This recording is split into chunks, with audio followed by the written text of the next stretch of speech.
చూడాలి. యాహ్! సర్లే అది పాలిటిక్స్. ఇంకేంది ముచ్చట? హ్మ్. బిట్‌కాయిన్ చూస్తున్నావా? ఆ! మంచిగా 60,000 సపోర్ట్ బాగా పనిచేస్తుంది. అసలు ఎగ్జాక్ట్‌గా. పడ్డా గూడా ఎమ్మటే మళ్ళీ లేస్తుంది. ఎగ్జాక్ట్‌లీ. అయితే అదే నేను బిట్‌కాయిన్ గురించి నా రిసర్చ్ ఫస్ట్ జీరోనే. నీ దగ్గర హ్మ్. నుంచి వినడము, తర్వాత మనం పాడ్‌కాస్ట్ జరిగింది. మనం రికార్డ్ చేసినాము. అప్పటికి నాకు కొంత నాలెడ్జ్ వచ్చింది. ఆ తర్వాత నేను ఇంకొంత రీసెర్చ్ ఎక్కువ పెంచిన. ఇండిపెండెంట్ కమ్యూనిటీస్‌లో జాయిన్ అయినా, కొన్ని యూట్యూబర్స్‌ని ఫాలో అవుతున్నా, కొన్ని వీడియోస్ చూసి అంటే నేనొక ఏమంటారు దాన్ని? నా యొక్క పర్సెప్షన్‌ని క్రియేట్ చేసుకునే ప్రయత్నము, నా అండర్‌స్టాండింగ్‌ని పెంచుకునే ప్రయత్నం చేసిన. సో, అంటే ఈ జర్నీలో నాకేం హ్మ్. జరిగిందంటే, నాకో క్లారిటీ వచ్చింది. హ్మ్. ఇప్పుడు ఆహ్, 63, 62కెళ్తే నేను అంటే 70 గదా! దాని ప్రైస్. యాహ్! 67, 70 గదా! 61, 62కొచ్చినప్పుడు నేను ఫ్లక్చుయేట్ అవ్వలేదు. 57కి పడిపోయింది కదా అని చెప్పి నా దగ్గర 10,000 రెడీగున్నా. 10,000 పెట్టేసి కొనలేదు నేను. హ్మ్. నాకు క్లారిటీ ఉంది. ఒక్కొక్క డ్రాప్‌లో నేను 200, 300, 100 ఆ ఎగ్జాక్ట్‌లీ. ప్లేస్‌ని బట్టి పెట్టాలి. హ్మ్. అంతేగాని 2 రోజుల కింద 57,000కొచ్చింది. హ్మ్. 56,700, 800 కూడా వచ్చింది. నేను లైవ్ ఉన్నప్పుడు. So, okay. నేను 57,000కి కూడా నేను 200 కొన్నా. అరే! 200 హ్మ్. కొనడం కరెక్టా? 500 కొనడమా కరెక్ట్‌గా పెడితే నా దగ్గర 10,000 ఉన్నా నేను 200 పెట్టే కొన్నా. ఎగ్జాక్ట్‌లీ. ఆ! 57,000కి నేను 200 పెట్టి కొన్నా. ఎండ్ ఆఫ్ ది డేకి 59కేమో వచ్చింది. ఈరోజు 63 రన్ అయింది. అంటే నాకు తెలుసు ఇది పైకే పోతదని. అయినా సరే నేను కంగారు పడకుండా నేను ఏదైతే స్ట్రాటజీలో ఉన్నానో ప్రతి ఎగ్జాక్ట్‌లీ. ఫాల్‌లో, అంటే ప్రతి మనకి తెలిసిన ప్లేస్‌లో పని జేయడం, తెలియని పని ఆ! జేయకుండా ఉండడం. ఎగ్జాక్ట్‌లీ. న్ నా స్ట్రాటజీ తప్పయి గూడా ఉండొచ్చు. కానీ నా బుక్ చెప్పింది. నా బుక్ నాకు చెప్పింది ప్రతి ఫాల్‌లో ఇన్వెస్ట్ చెయి. యాహ్! అంతేగాని ఇది పడింది ఇంతకన్నా గొప్ప ఫాల్ ఉండదనుకోని డబ్బులనే పెడితే అనుకోకుండా పడితే నువ్వు ఇంకా బొక్కపడితే పడొచ్చు. యాహ్! పైకెళ్తే రావచ్చేమో అదేంటిది లాజిక్ లేకుండా అది ఒక గట్ హ్మ్. ఫీలింగ్. కానీ ఎగ్జాక్ట్‌లీ. లాజికల్‌గా ఏంటంటే పడిపోయినా అంతే లాస్. కాబట్టి నేను రెండిటికెళ్ళకుండా 200 పెట్టి కూర్చున్నా. ఇంకా పడితే హ్మ్. ఇంకో 200 పెడదాం అనుకున్నా. అది పడలేదు. సర్లే పోతే పోయి యాహ్! నాకు 200 అయితే 57లో ఉన్నది. అది 60కి హ్మ్. 3 పోనీ, 67కి పోనీ, 70కి పోనీ. పోయిన ప్రతి చిన్న అక్కడ లెట్స్ సే 70కి పోయింది. 65కి పోయిందనుకో. మళ్ళీ 65కి పెడితే మళ్ళీ 200 పెడతా. ఇది యాహ్! ఈ రోజుతోనే అయిపోదు కదా! జర్నీ. It's a journey. అవును. నా దగ్గర ఎగ్జాక్ట్‌లీ. 10,000 ఉన్నంత మాత్రాన ఈ ఏమంటారు రోజు దాన్ని పెడితే బెటర్ అని కాదు కదా!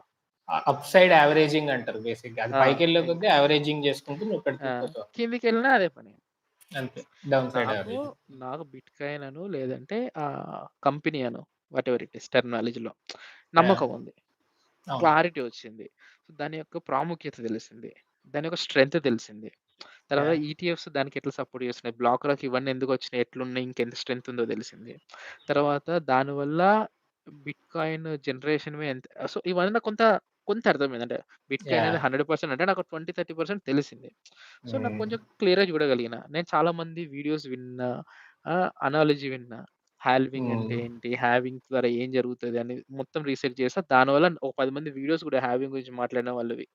ఇవన్నీ చూస్తే నాకు ఒక ఒపీనియన్ వచ్చిన తర్వాత ఇంక నేను ఒకరి ఒపీనియన్ మీద డిపెండ్ అవ్వాల్సిన అవసరం లేదు బిట్‌కాయిన్ పైన. యాహ్! సో, నేను చదువుతా, తెలుసుకుంటా. కానీ I can form my opinion. Yeah! కానీ నేను బిట్‌కాయిన్ జర్నీ స్టార్ట్ చేసినప్పుడు నువ్వు చెప్తే గాని నేను కొనలేదు. నువ్వు చెప్తే ఓకే. ఇది అవును. కరెక్టా? అయితే కొనేద్దాం. ఇది అవసరమా? ఇది పెరుగుతదా? నాకు ఫౌండేషన్ లేదు. యాహ్! నువ్వు థియరటికల్ నాకెంత చెప్పినా నీ ఇప్పుడేంటంటే నాలెడ్జ్‌ని ఇప్పుడు నమ్మి నేను కొన్నా. ఫండమెంటల్ అండర్‌స్టాండింగ్ వల్ల వచ్చేదేంటంటే, ఏదో మార్కెట్ అమెరికన్ మార్కెట్ క్రాష్ అయిపోయి బిట్‌కాయిన్ గూడా మళ్ళా 30కో, 40కో పడినా కూడా ధైర్యంగా ఉంటాం మనం. ఒక ఫండమెంటల్ ఎగ్జాక్ట్‌లీ. Understanding exactly. ఉంటది. ఆ నమ్మకం స్టడీ చేసి, ఆ స్టడీ మీద కాన్ఫిడెంట్ ఉన్నప్పుడు అది నా యావరేజ్ ప్రైస్ 47,000 ఓకే. అది 30,000కి పోయినా సరే నేను ఇన్వెస్ట్ చేస్తూనే ఉంటా. 47కొచ్చినా ఇన్వెస్ట్ చేస్తూనే ఉంటా. నాకు క్లారిటీ వచ్చింది కాబట్టి అది హ్మ్. 70, 75, 80కైనా సరే ఒక్కొక్క పాయింట్‌లో, ఒక్కొక్క ఫేజ్‌లో కరెక్షన్ కనబడే ప్రతిసారి ఇన్వెస్ట్ చేసుకుంటూ పోతా. యాస్ పర్ అంతే. The plan. అంతేగాని అంతే. అదెళ్ళను. ఇది నాకొచ్చిన కాన్ఫిడెన్స్ యాక్చువల్లీ బిట్‌కాయిన్ పైన. హ్మ్. సో, దాంట్లో రెండో పోర్షన్ మాట్లాడతా. రెండో పోర్షన్ హావింగ్ గురించి. హావింగ్ హ్మ్. గురించి కూడా నేను ఒక 10, 20 యూట్యూబ్ ఛానెల్స్, వీడియోస్ చూసా. 10, 20 మంది అనాలిసిస్ చూస్తా. ఒక్కొక్కడు ఒక్కొక్క స్టైల్‌లో చెప్పుకోవచ్చు. హ్మ్. ఏబీసీ ఆబ్వియస్‌గా నాలెడ్జ్ అంటే ఏంటి? నలుగురిని చూసిన తర్వాత నీకు క్రియేట్ అయ్యేదే నాలెడ్జ్. నాకు యాహ్! ఆన్ ద ఫ్లై ప్రపంచంలో ఏం లేదు. నాకైతే ఏం రాదు. హ్మ్. అది రావాలంటే అవును. క్రియేటర్ అయ్యుండాలి నేను. అవును. మన ఒపీనియన్స్ ఎట్లా ఫార్మ్ అవుతాయంటే 10 మంది ఒపీనియన్స్‌తోని మనకొక ఒపీనియన్ ఫార్మ్ అవుద్ది. ఏ, బి, సి అవును. కలిపి సి వస్తది. నాకదే జరిగింది. సో, నేను హానెస్ట్‌గా అడ్మిట్ చేస్తున్నా. నాకేం తెలీదు. 10 వీడియోస్ చూసా. ఈడిది చూసా, వాడిది చూసా, పాజిటివ్ చూసా, నెగెటివ్ చూసా, అందరిది చూసిన నాకేమనిపించిందంటే హ్యావింగ్ ప్లాన్ నాకు ఫైనల్‌గా క్రియేట్ అయిన ఒపీనియను ఆహ్, హ్యావింగ్ గ్రాఫ్ చూస్తే 2010 2010, 14, 18 ఆర్ వాటెవర్ 2012 అనుకుంటా. 2012, యాహ్! 16, 12, 20, 16, 24. 20 యాహ్! సో, సో, ప్రతిసారి అంటే హ్యావింగ్ జరిగిన టైం నుంచి యావరేజ్‌గా కరెక్ట్ అక్యురేట్‌గా చెప్పలేను గానీ హావింగ్ తర్వాత ఒక 6 నెలలు. ఆ! బేసిక్‌గా. 6 నెలలు అంటే ఓవరాల్‌గా కంప్లీట్‌గా చెప్తా. నా అనాలజీ చెప్తా హ్మ్. ఇప్పుడు. సో, కంప్లీట్‌గా నాకు అర్థమైంది చెప్తా. సో, లెట్స్ సే ఇప్పుడు రూ. 100 ఉంది. హ్మ్. $100 ఉంది. హావింగ్ జరిగింది. సో, అది 95కి రాని, 90కి రాని, ఎంతకి రాని ఇప్పుడు 100 దగ్గర హావింగ్ జరిగింది. సో, వ 4 సంవత్సరాల టైంలో 100 నుంచి ఈ రోజు నుంచి 4 సంవత్సరాలు ఆర్ 3 సంవత్సరాలేసుకుందాం. 3 హ్మ్. సంవత్సరాలు 60% ఆఫ్ ద టైమ్‌లో. యాహ్! అది మినిమమ్ ఈస్ 100%. హ్మ్. మినిమమ్ ఈస్ 100% కంపారేటివ్‌లీ ఒకసారి 800% అయిందుంది. ఒక హాల్వింగ్‌లో 600%కొచ్చింది. తర్వాత కిందకెళ్ళింది. అంటే పీక్ ఇట్లాగా యాహ్! గ్రాఫ్ అనుకుంటే 100 దగ్గర నుంచి 900కెళ్ళి 600కొచ్చింది. 600 దగ్గర కొన్ని రోజులుండి 600కో, 700కో హాల్వింగ్ జరిగింది. మళ్ళీ 700 నుంచి అది 3500 దాకెళ్ళింది. ఓకే. మళ్ళా తర్వాత 3500 నుంచి 2500, 2400కి వచ్చింది. మళ్ళీ ఓ 1 ఇయర్‌కి మళ్ళా హాల్వింగ్ జరిగింది. ఇది గ్రాఫ్. హ్మ్. So, yeah! నా అనాలజీ ఏం జరిగిందంటే దీంట్లో అసలు హాల్వింగ్ అనేది నా దృష్టిలో అసలు ఈవెంటే కాదు. హ్మ్. ఓకే. నా దృష్టిలో, నా అనాలజీలో అసలు హాల్వింగ్ అనేది రూట్ కాజ్ కాదు, రీజన్ కాదు, సొల్యూషన్ కాదు. సో, హ్మ్. నువ్వు హాల్వింగ్ అనే కాన్సెప్ట్ మొత్తాన్ని పక్కన పెట్టినా, నేచురల్ కోర్స్‌లో కూడా దానికి అదే జరిగింది. బిట్‌కాయిన్‌కి. ఓకే. ఆ కాంటెంపరరీ సిట్యుయేషన్స్, ఇన్వెస్ట్‌మెంట్స్ పెరగడము, జనంలో నమ్మకం రావడము, అది రియల్ మనీ అనుకోవడం, అనుకోకపోవడము, ఆ ఫ్లక్చుయేషన్స్‌లో కానీ బిట్‌కాయిన్‌కున్న కోర్ పవర్‌లో ఆహ్, హ్మ్. అది ఓ 2 ఇయర్స్ అంటే హావింగ్ అనేది నంబర్ కాదు. బట్ నేను ఈ రోజు నుంచి కౌంట్ చేస్తున్నా కాబట్టి, హావింగ్ డే యాహ్! నుంచి కౌంట్ చేస్తున్నా కాబట్టి 2 ½ ఇయర్స్‌కి అది 100 నుంచి 500% పెరిగినాయి. హ్మ్. అంతే తప్ప హావింగ్ అనేది ఇది ఏ పాయింట్‌లో కూడా ఎఫెక్ట్ అంతే. చేయదు. అంటే మే ఫండమెంటల్‌గా చూస్తే మేజర్ ఈవెంట్ అవ్వాల్సిన అవసరం లేదు. మిగతా ఆ! ఆ! బిగ్గర్ ఫండమెంటల్స్ ఉన్నాయి నువ్వు నువ్వు బిట్‌కాయిన్‌కి. హ్మ్. నువ్వు నేను ఈరోజు కౌంట్ ఎక్కడి నుంచి స్టార్ట్ చేస్తున్నా 2012 హావింగ్ రోజు నుంచి కౌంట్ చేస్తున్నా. అసలు నువ్వు 2012 హావింగ్ రోజు నుంచి తీసేయి. 2010 నుంచి కాలిక్యులేట్ చెయ్యి. నీకు సేమ్ గ్రాఫే కనపడతది. హ్మ్. అవును. లేకపోతే 2012 కాకుండా 2014 నుంచి స్టార్ట్ చెయి. నీకు ఇదే గ్రాఫ్ ఒక టైమ్‌లో పీకొస్తది. అంటే యాహ్! హావింగ్ అనేది 4 ఇయర్స్ టైమ్ ఫ్రేమ్‌లో ఇక్కడ నుంచి 6 నెలలు కాదు. ఒక పాయింట్‌లో పైకెళ్ళాల్సిందే, కొంచెం కింద పడాల్సిందే, కరెక్షన్‌లో రన్ అవ్వాల్సిందే. అది రెగ్యులర్ మళ్ళీ స్టాక్ అనుకోకుండా మార్కెట్‌లో కూడా హావింగ్ ఆ! జరిగేదే. ఆ! అనుకోకుండా ఒక హావింగ్ ఈవెంట్ వచ్చింది. వీటికి సంబంధం హ్మ్. లేదు. ఈ పెరగడంలో హావింగ్‌కి సంబంధం లేదు. హావింగ్ అనేది ఎవడికి ప్రాబ్లము? మైనింగ్ చేసేటోడికి ప్రాబ్లమ్. హ్మ్. బిట్‌కాయిన్‌కి గాదు. దానికి బిట్‌కాయిన్‌కి సంబంధం లేదు. మైనింగ్ చేసేటోడికి ప్రాబ్లమ్ నన్నడిగితే. Mining yeah! చేసేటోడికి 10కి బదులు 5 వస్తాయి అంతే. కానీ బిట్‌కాయిన్‌కున్నది అంతే. సో, ఇట్లెళ్ళింది, ఇట్లా పడింది, కొంతసేపు ఇట్లుంది, ఇట్లా రన్ అయింది, మళ్ళీ ఇట్లెళ్ళింది. మళ్ళీ ఇట్లా హ్మ్. అదే జరిగింది. ఓల్డ్ అవును. గ్రాఫ్ అసలు హావింగ్ అనే టెంప్లేట్ తీసేసి చూస్తే అదే జరిగింది. ఆ రకంగా ఇప్పుడు రైట్ నౌ నేనేం అనాలిసిస్ చేసినా అంటే ఆహ్, ఒక టైమ్‌లో అనుకున్నాం గదా! నేను గూడా అనుకున్నా. బహుశా 50కి గూడా వస్తది. 50, 50 ఎందుకంటే హావింగ్ తర్వాత యాహ్! కొంత డౌన్ ఫాల్ ఉంటది. కిందకెళ్ళిపోయిన తర్వాత అక్కడ కొంచెం ఎక్కువ ఇన్వెస్ట్ చేసుకుంటే మళ్ళీ పైకెళ్తదని అనుకున్నా. కానీ ఇంకొంచెం హ్మ్. అనాలిసిస్ చూసి బిట్‌కాయిన్స్ చూస్తే ప్రతిసారి గ్రౌండ్ గేమ్ రూల్స్ వేరు గదా! ఇప్పుడు అవునవును. గేమ్ రూల్స్ ఏంటిది? ఆహ్, అవేర్‌నెస్ చాలా మందికి పెరిగింది. అవును. ఓకే. చాలా మంది ఇన్వెస్ట్ చేశారు. 2 ఈటీఎఫ్స్ ఉన్నవి. యాహ్! దీనివల్ల ఆ బాటమ్ హిట్ అవ్వదు. హ్మ్. రెండోది యాహ్! బాటమ్ అవ్వకపోవచ్చు. హిట్ అవ్వదు. హ్మ్. రెండోది గూడా నా నంబర్స్ తప్పే. నా నంబర్స్ తప్పే గానీ నేనేం జెప్తున్నా అంటే 20,000కి ఒక బిట్‌కాయిన్ జనరేట్ అయితది. అంటే ఒక మంచి పెద్ద హ్మ్. ఫర్మ్‌లో బిట్‌కాయిన్ మైనింగ్ జేస్తే లెట్స్ సే 30,000కి జనరేట్ అవుతది. 30,000కి జనరేట్ అవుతది. మార్కెట్‌లో హ్మ్. 60,000 ఉంది గదా! సో, నువ్వు ఆల్రెడీ 50% నువ్వు 100% ప్రాఫిట్‌లోనే ఉన్నావు నువ్వు మైనింగ్ చేసేటోడికి. హావింగ్ వల్ల పెద్దగా వాడికి కొంత మార్జిన్ తేడా వస్తది. వాడు మిషనరీ పెంచుకుంటాడా లేకపోతే ఏదో ఒకటి చేసుకుంటాడు తప్పితే గాని, వాడు లాస్‌లోకెళ్ళిపోడు హావింగ్ వల్ల. ప్రీవియస్‌గా అంత అవునవును. లేదు. ప్రీవియస్‌గా అంటే ప్రీవియస్ హావింగ్ టైమ్‌లో మన అప్పుడున్న మార్కెట్ మార్జిన్స్ చూస్తే ఇంత ప్రాఫిట్ లేదు ఆడికి. హావింగ్ తర్వాత ఓకే. Having okay. ముందుకి 100% లేదు. లెట్స్ సే అప్పుడు ఓకే. వాడికి జనరేషన్ 15,000 అయ్యేది. మార్కెట్‌లో హ్మ్. 25,000 ఉండేది. హ్మ్. సో, వాడికి పెద్ద తేడా లేదు. పెద్ద ఓకే. ఇప్పుడు లాసొస్తది. అంత మార్జిన్ ఉందా మైనింగ్‌లో? ఆ! అందుకే గదా చెప్పేది. సో, ఓహ్! బిగ్ ఫర్మ్స్ అంటే దీనికొక టైం గదా! ఇది జనరేట్ అవ్వడానికి కొంత టైము. ఇన్ని బ్లాక్స్ అవును. జనరేట్ జేసి time, effort, logic, intellectual property ఇవన్నీ పక్కన బెట్టి మెషిన్ కాస్ట్ గాని లేకపోతే అది జనరేట్ అవ్వడానికి అయ్యే కాస్టు 20,000-30,000. ఓకే. హ్మ్. కానీ ఈ 30,000 అని చెప్పి రేపు నువ్వు దుకాణం పెట్టి పెడతా అంటే 30,000కి రాదది. దానికొక నాలెడ్జు, ఒక ఎబిలిటీ ఆఫ్‌కోర్స్ ఓ 'రాజ్ 10 పోసిన సంవత్సరాలు స్టోరీస్' ఇన్వెస్ట్‌మెంట్ పెట్టాలి ముందే అంతే ఇగ. అదే కాకుండా right people, right sounding, right servers, right investments అవి సెట్ అయితేనే గదా! 30,000కి అవును. బిట్‌కాయిన్ వస్తదని జెప్పేసి అది గూడా ఒక నేను ఇండస్ట్రీ లాగానే ఆ! ఇది ఎగ్జాక్ట్‌లీ. దాన్ని కరెక్ట్‌గా చేస్తేనే 30,000కొస్తది. లేకుండా 30,000కి వస్తుందని చెప్పి నేను మిషన్ 100 పెట్టేసి మిషన్ పెడితే నాకు రాదది.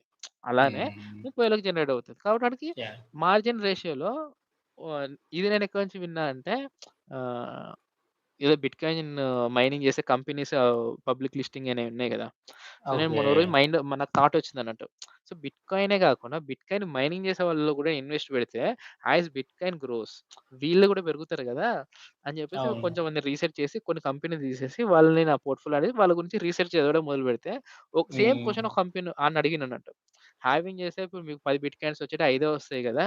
అప్పుడు మీ ప్రాఫిట్స్ హాఫ్ అయిపోతాయి గదా! మీ దాంట్లో ఇన్వెస్ట్ ఎందుకు చేయాలే? మరి మీది ఇంకా హ్మ్. నడుస్తదా? మీ కంపెనీ మూసేసుకుంటారా? అని అడిగిననంటాను క్వెషన్ అడిగితే వాడు హుహు. ఇదే నేను చెప్పిన ఆన్సరే చెప్పిండాడు. ఆహా! సో, మాకు ఇవి ఉన్నాయి. మా లాజిక్స్ ఉన్నాయి. మాకు ముందే క్లారిటీ ఉంది. ఇది జరుగుతది కాబట్టి మేము ఆల్రెడీ ప్రిపేర్ అయ్యాను. మోర్ దాన్ దట్ మాకు ప్రాఫిట్‌లోనే ఉన్నాం. ఈవెన్ హాఫ్ అయినా మాకు మంచి ప్రాఫిట్స్‌లోనే ఉంటాం. నిజంగా ప్రాఫిట్ తగ్గిద్ది. కానీ దానికి కౌంటర్‌గా మేము చేసుకోవడానికి మా దగ్గరున్నాయి. కాబట్టి మీరేం హ్మ్. అన్నట్టుగా ఆన్సర్ ఇచ్చాడు. ఆబ్వియస్‌గా సీఈఓ కాబట్టి నువ్వు అట్లనే చెప్తావు. బట్ అందులో ట్రూత్ హ్మ్. ఉంది బేసిక్‌గా. యాహ్! యాహ్! ట్రూత్ ఉంది. వాడు కాస్ట్ మీట్ అవ్వకపోతే ఆడు దుకాణం మూసుకోవాల్సిందే. అవును. అండ్ ఆడు బిట్‌కాయిన్ వాడికి రివర్స్ వచ్చేది బిట్‌కాయినే కాబట్టి మైనింగ్ చేసిన తర్వాత, ఆ బిట్‌కాయిన్‌కి $60,000 నువ్వు డబ్బులిస్తే నీకు $30,000 కానీ నీకు బిట్‌కాయిన్ ఏస్తే దాని వర్త్ 60,000 గదా! అవును. కాబట్టి నీకు మైనింగ్‌కొచ్చిన డబ్బులు 60,000 గదా! యాహ్! యాహ్! సో, ఆ రకంగా గూడా ఆ టైంకి ఒకవేళ అది 80,000 అయిందనుకో, నీకు హ్మ్. 30,000 అయింది. నీకు 80,000 వచ్చినాయి. అక్కడ డిఫరెన్స్ వస్తది. మళ్ళీ నీ దగ్గర బిట్‌కాయిన్ ఉంటాయి. సో, ఆ రకంగా వీళ్ళు సేఫ్ అయితారు. కానీ నంబర్ అర్థమెటిక్స్‌లో ఈ ఫస్ట్ 6 నెల్లో, 8 నెల్లో, సంవత్సరం వాళ్ళకి ప్రాబ్లమ్. బిట్‌కాయిన్ అవును. మైనింగ్ చేసే కంపెనీలకి. కానీ వాళ్ళు బీట్ చేసుకుంటారు. వాళ్ళు హ్మ్. రీసెట్ చేసుకోవాల్సిందే చేసుకుంటారు గూడా. అట్లనే అలా బిజినెస్ రన్ అవుతది. ఈలోపు అదే హ్మ్. ఈ వీళ్ళ మైనింగ్ కాస్ట్ పెరిగే కొద్దీ హ్మ్. మార్కెట్‌తో పాటు బిట్‌కాయిన్ వాల్యూ పెరుగుతుంటది గదా! స్టాక్ మార్కెట్ పెరుగుతా లాగానే ఉంటది. అది. వీళ్ళకొచ్చేది బిట్‌కాయినే గదా! అది హ్మ్. గూడా యాహ్! వీళ్ళకొచ్చేది బిట్‌కాయినే గాబట్టి వీళ్ళ దగ్గర వాలెట్‌లో గూడా బిట్‌కాయిన్ పెరుగుతా ఉంటాయి. ఇంటలెక్చువల్ ప్రాపర్టీ అది పెరుగుతా ఉంటది. And yeah! వీళ్ళు ఫాస్ట్‌గా జనరేట్ అవుతా ఉంటది. అండ్ ఇంకా టెక్నాలజీస్‌లో బై ప్రొడక్ట్స్ ఎన్నో చేయొచ్చు కదా! వాళ్ళు. బ్లాక్ చైన్ అవును. అనేది బ్లాక్ బ్లాక్ చైన్ అనేది ఒక టెక్నాలజీ. ఇప్పుడు ఒక మోస్ట్ సెక్యూర్ టెక్నాలజీ. సో, కాబట్టి దాన్ని బేస్ చేసుకొని మన ఇథేరియం గాని, యాహ్! ఇలా యాహ్! కొన్ని సొలానో గాని ఇలాంటి కొన్ని కైండ్స్ వచ్చేసి బ్లాక్ చైన్ టెక్నాలజీని బేస్ చేసుకొని వీళ్ళు ప్లాట్‌ఫార్మ్స్ బిల్డ్ చేసి దాన్ని సర్వీసెస్‌గా వాడుతున్నాయి. అంటే హ్మ్. అంటే చిన్న ఎగ్జాంపుల్ ఏంటిది? ఆహ్, మా ఫ్రెండ్ మంచి ఎగ్జాంపుల్ చెప్పిండు 'ధరణి పోర్టల్‌ది.' 'ధరణి హ్మ్. పోర్టల్‌కి ఇప్పుడు నీకు లాగిన్ ఉంది. నాకు లాగిన్ ఉంది. Admin login. హ్మ్. నువ్వు ఎక్కరండి ఆడ నుంచి నీకేసుకుంటావు. ఈ నుంచి ఆనికేసేస్తావు. హ్మ్. అది ఎక్కడ అప్‌డేట్ అయితది? ఒక సర్వర్ అప్‌డేట్ చేస్తే డన్. అవును. పొద్దునంతా బిజినెస్ టైమ్‌లో ఏంటిదంటే ప్రాపర్‌గా చేస్తావు. రాత్రి పెగ్ ముందు పెట్టుకొని 10,00,000 తీసుకొని ఈయన దానికేస్తావు, ఆని దీనికేస్తావు. One single transaction is done. Yeah! అది బ్లాక్ చైన్‌లో రన్ అయ్యేదుంటే నా దగ్గర ఒక కీ ఉంటది. నువ్వు గవర్నమెంట్ ఆఫీసరే కావచ్చు. హ్మ్. నా దగ్గర ఒక కీ ఉంటది. నీ దగ్గర ఒక కీ ఉంటది. ఇది కొన్ని వందల సర్వర్‌లో డిస్ట్రిబ్యూట్ అయ్యి ఉంటది బ్లాక్ చైన్ టెక్నాలజీలో. నువ్వు రాత్రి పెగ్గేసి మార్చినా సరే అన్ని సర్వర్‌లో రిప్లికేట్ అవ్వదు. నేను కీ అవును. ఇయ్యాలి. అన్ని సర్వర్‌లు యాక్సెప్ట్ చేయాలి. ట్రాన్సాక్షన్ వాలిడిటీ జరగాలి. అవును. సో, ఈ కాన్సెప్ట్‌ని వాడుకొని చాలా ఆహ్, ట్రాన్సాక్షనల్ టెక్నాలజీస్ వచ్చినాయన్నట్టు. బిట్‌కాయిన్ అన్నట్టు క్రిప్టోలో. సో, అవును. బ్లాక్ చైన్ అనే దాన్ని వాడుకొని క్రిప్టో వరల్డ్‌లో చాలా టెక్నాలజీ వచ్చింది. Not just a currency also it is the core of crypto or అదేంటి బ్లాక్ చైన్‌ని హ్మ్. ట్రాన్సాక్షనల్ కూడా వాడుకుంటున్నారు. బ్యాంక్స్ గాని yeah! Or yeah! Secure transactions. అది అవును. చాలా పవర్‌ఫుల్ ఏరియా.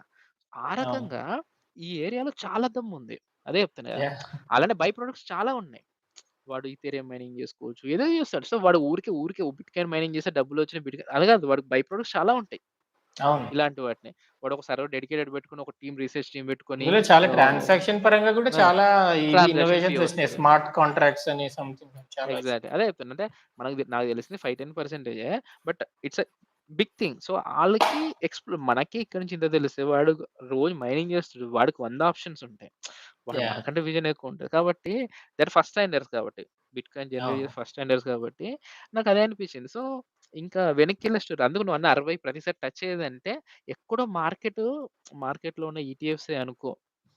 బ్లాక్ రాక్ లాంటి వాళ్ళు ఎవరైనా ఆర్ మేజర్ హోల్డర్స్ అనుకో, వాళ్ళందరూ ఫిక్స్ అయ్యిండ్రు. 60 కంటే కిందకి పోనీయద్దనో అంటే మెంటల్‌గా గాకుండా నంబర్ వైస్‌గా. అవును. ఎప్పుడైతే మన స్టాక్ మార్కెట్‌లో ఫిక్స్ అవుతాం గదా! ఒక బ్లాక్ రాక్ అంటోడు దీనికి ఇంతకన్నా తగ్గొద్దని ఫిక్స్ చేస్తే ఏదైనా అంతకన్నా తగ్గియకుండా వాడు గేమ్ ప్లే చేస్తాడు. అలానే కమ్యూనిటీ గాని, లేకపోతే ఈటీఎఫ్స్ గాని బహుశా 60కి వాళ్ళు సెట్ చేసినట్టున్నాయి. నాకనిపిస్తుంది. సరే 54 కొని, 53 కొని 1 వీక్ 10 డేస్‌లో 60కి వచ్చేస్తది మళ్ళది. అవును. 60 బేస్. సో, 60 మళ్ళీ నువ్వు చూస్తే లాస్ట్ 1 మంత్ యావరేజ్ తీసుకో 60లోనే ఉంది. అంటే బేస్ అవును. స్ట్రాంగ్ చేసుకుంటుంది. సో, నెక్స్ట్ బౌన్సే అవ్వాల్సిందే. అంతే. సో, అండ్ నాకు ఈ ఇట్ ఈస్ జస్ట్ ఆహా! యాక్చువల్‌గా ఫ్యూ ఇయర్స్ అవే నాకు తెలిసి. హ్మ్. ఎప్పుడైతే జనాలు ఇప్పుడు ఆల్రెడీ పెద్ద పెద్ద టెస్లా కంపెనీ లాంటోళ్ళు బిట్‌కాయిన్‌లో పేమెంట్స్ హ్మ్. యాక్సెప్ట్ చేయడం మొదలుపెట్టారు. అట్లా హుహు. చాలా చిన్న బిజినెస్‌లు కూడా ఉన్నాయి. ఎప్పుడైతే ఇండియాలో ఇట్లా యూపీఐ రివల్యూషన్ వచ్చిందో, హ్మ్. ఆ కైండ్ ఆఫ్ రివల్యూషన్ ఈవెన్ యూఎస్ఏలో గూడా ఇట్లా క్రిప్టో కరెన్సీ ద్వారా పేమెంట్స్ యాక్సెప్ట్ వస్తే చేసే యాహ్! ఇది ఎప్పుడైతే వచ్చిందంటే అసలు ఎక్స్‌ప్లోడ్ అంతే ఇగ. హ్మ్. ఆ! హ్మ్. 2 ఎందుకు రకాలుగా. రూపీస్‌లో డాలర్స్‌లో ఎందుకు పెట్టుకోవాలి నేను? ఇన్‌ఫ్లేషన్ అయితే ఉంది నా కరెన్సీ. నేను రూపీస్‌లోనే దాచుకుంటా నా అకౌంట్‌లో అనుకుంటారు. అదే. అదే హ్మ్. నేను 2 రకాల రెవల్యూషన్స్ చెప్తా. నువ్వనేది హ్మ్. బిట్‌కాయిన్ యాస్ ఎ కరెన్సీ అని చెప్తున్నావు. నేను hmm. Crypto or block chain as a technology అని చెప్తున్నా. ఇంకొక స్టెప్ ముందుకేసి. యాహ్! ఇప్పుడు ప్రతి బ్యాంక్ ట్రాన్సాక్షన్ కోసం బ్లాక్ చైన్ టెక్నాలజీ వాడట్లేదు. వాళ్ళు రె రె రె ట్రెడిషనల్ ఎగ్జాక్ట్‌లీ. మెకానిజమే వాడుకుంటున్నాయి. ప్రతి కానీ ఎప్పుడైతే ట్రాన్సాక్షన్ వాళ్ళు వాళ్ళు మాన్యుయల్‌గా ఇటొచ్చారో లెడ్జర్ జేసుకోవాలి వాళ్ళు ఆ! బ్యాంక్‌లో. సో, వాళ్ళు హ్మ్. అంటే ఎండ్ ఆఫ్ ది డే అంటే బ్యాంక్స్ అనేటికి వాళ్ళకు సర్వర్ ఉంటది. ఒకటో, రెండో, మూడో సర్వర్‌లు ఉంటాయి. లేదా 10 సర్వర్‌లు ఉన్నాయనుకో. యాహ్! 10 డిఫరెంట్ ప్లేసెస్‌లో సర్వర్స్ ఉన్నాయి. ఒక ట్రాన్సాక్షన్ కమిట్ అయిందంటే 10 సర్వర్‌లో పబ్లిష్ చేస్తాడు. ఆ! ఒకసారి చేంజ్ చేస్తే 10 సర్వర్‌లో చేంజ్ చేసుకుంటాడు. ఇదే హ్మ్. జరుగుతుంది ప్రెజెంట్‌గా banks. Crypto is nothing but millions of servers కదా! ఇంకా యాహ్! ఈళ్ళు అక్కడి దాకా ఎళ్ళలేదు. ఒక్కసారి కొంతమంది ఎవరైనా ఆ రుచి చూసొస్తే బ్యాంక్స్ పక్కన పెట్టిన ఎవరైనా సరే ట్రాన్సాక్షనల్ ఏరియాలో క్రిప్టో స్ట్రాంగ్ అయితే ఆబ్వియస్‌గా అందులో ఉన్న అన్ని కరెన్సీస్ గాని ఏదైనా సరే స్ట్రాంగ్ అయిపోతూ ఉంటాయి. బిట్‌కాయిన్ అనుకో, ఈథీరియం అనుకో, సోలానా అనుకో, లైట్ కాయిన్ అనుకో, whatever it is. Any coin, and Dogecoin అనుకో. నాకు బిట్‌కాయిన్ బ్లాక్ చైన్‌లో లైట్నింగ్ నెట్‌వర్క్ అని వచ్చింది కొత్తది. హుహు. హ్మ్. మా ఫ్రెండ్ మొన్న డెమాన్‌స్ట్రేట్ చూపించాడు నాకు. యూపీఐ అయినా సరే నువ్వు ఇట్లా కోడ్‌ని స్కాన్ చేసి ఒక 2, 3 సెకండ్‌లు ఆగాలి. అది హుహు. తిరుగుతది. ఇంటర్నెట్ హుహు. కనెక్షన్ ఉపయోగించుకొని అది తిరుగుతది. వాడి బ్యాంక్ అకౌంట్‌లోకి నీకు క్రెడిట్ అవుతది. లైట్నింగ్ నెట్‌వర్క్ ఏంటో తెలుసా? ఇట్లా టైప్ చేసి ఫిగరు ఎంటర్ నొక్కంగానే టక్ అని పడిపోతుంది. వితిన్ ఫ్రాక్షన్ ఆఫ్ సెకండ్స్ అన్నమాట. స్పీడ్ అయింది ఫాస్టర్ దాన్ బాగా. యూపీఐ. ఓకే. హ్మ్. సో, అట్లా ఎందుకంటే ఇన్నోవేషన్స్ యాహ్! వచ్చాయన్నమాట. యాహ్! అదే ఏది అంటున్నా. సో, అదే. యూఎస్‌లో మా ఫ్రెండ్ యూఎస్‌లో కొడితే కాల్‌లో ఉండి యూఎస్‌లో కొట్టాడన్నమాట. ఎంటర్ హ్మ్. నొక్కుతున్నా అనంగానే నా స్క్రీన్‌లో ఇక్కడ పడిపోయింది యాప్‌లో అది.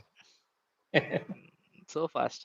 అదే అంటున్నా యాహ్! కదా! ఖచ్చితంగా ఈ టెక్నాలజీయే అంటే టెక్నాలజీ సొల్యూషన్ తీసుకొచ్చేస్తది.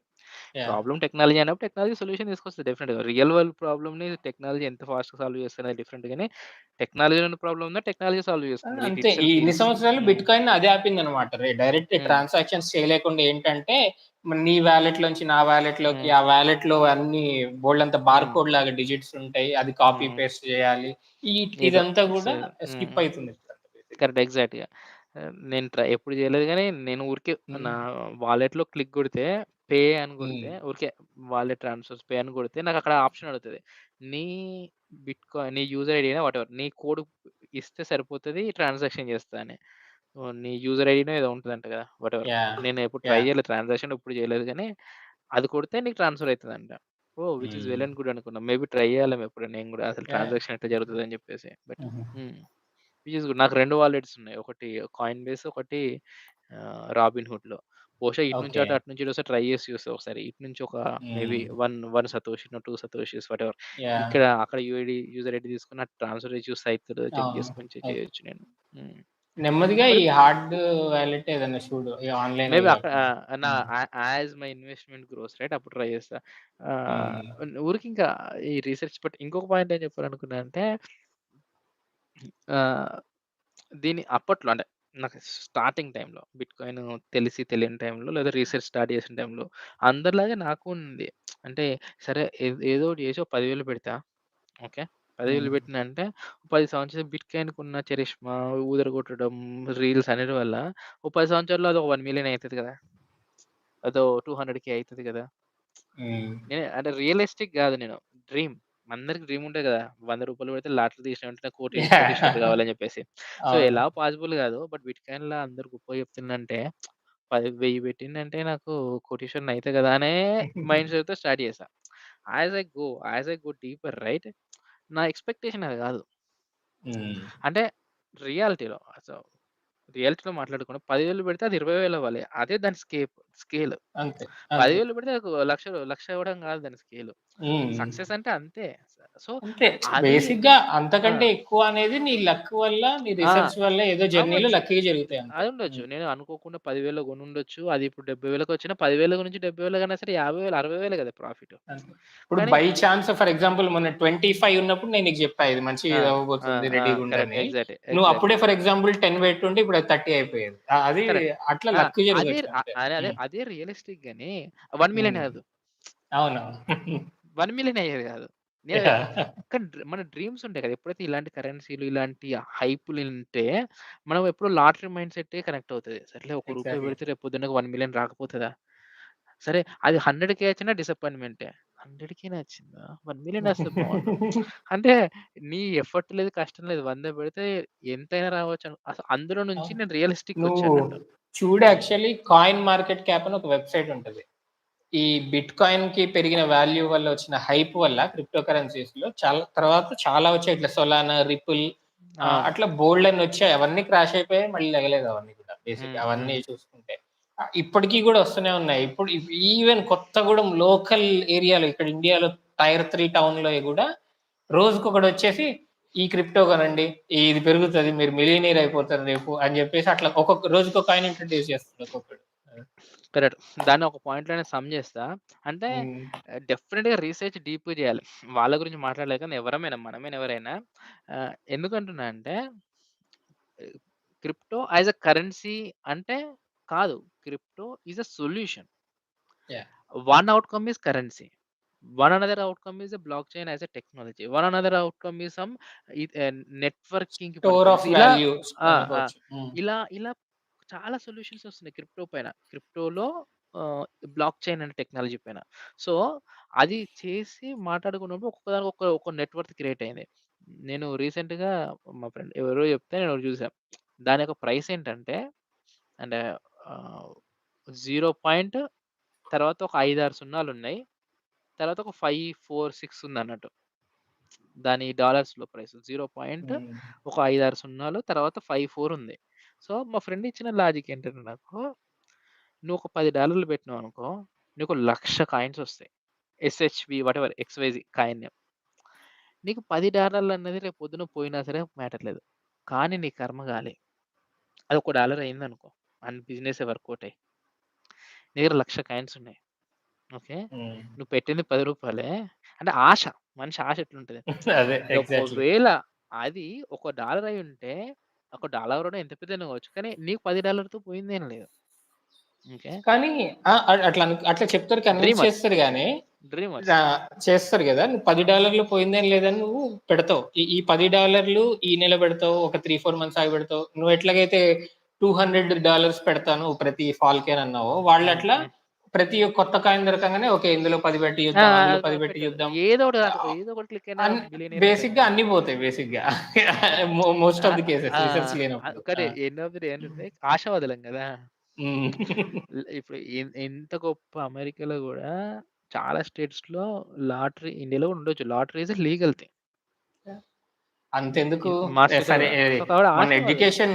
ఎడ్యుకేషన్ గురించి రిసర్చ్ చేస్తున్నాం బేసిక్‌గా. హ్మ్. లాటరీ అంటే హ్మ్. గుర్తొచ్చింది నాకు. హ్మ్. ఇండియన్ ఎడ్యుకేషన్‌లో ఎవ్రీ ఇయర్ నీకు అంచనా ఐడియా ఉందా? ఎవ్రీ ఇయర్ పర్ ఇయర్ ఎంతమంది ఇంజినీర్‌లు పాస్డ్ ఔట్ అయ్యి బయటకొస్తున్నారు? పై 20,00,000 మంది య ఇంజినీర్‌లు. Okay. Engineers. Every okay. Year. Every year 20,00,000 engineers. ఈ 2023, 20,00,000, 2024, 20,00,000. సో, అండ్ లాస్ట్ 5 ఇయర్స్ టైమ్‌లో 1,00,000 మందొచ్చింది ఇంజినీర్స్. ఓకే. హ్మ్. Exactly. And next 5 years AI